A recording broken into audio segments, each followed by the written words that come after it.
বুঝতে নাই পারি সেই একটু বারে বারে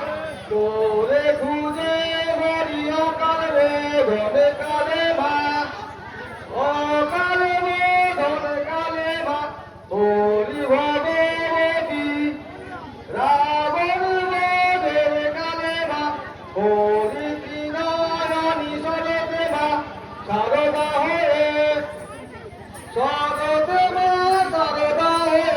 হরি দশ ভুজা ভক্তি সন্ন্যাসী সহ নিতে এলি পূজা আবার কালী সেজে কালো বেশে ভক্তে আইলি ভোলার লোমরে দাঁড়ালে মাগো গলায় বন্যা দিলে দিলে তোর বইমা দিলে তোর বইমা বুঝতে নাই পারি তোর নৃত্য দেখবে বলে লোক বসেছে সারি সারি বাজারে সাধুল্লা ভাই বাজারে সাধুল্লা ভাই সবারে খাই থাকে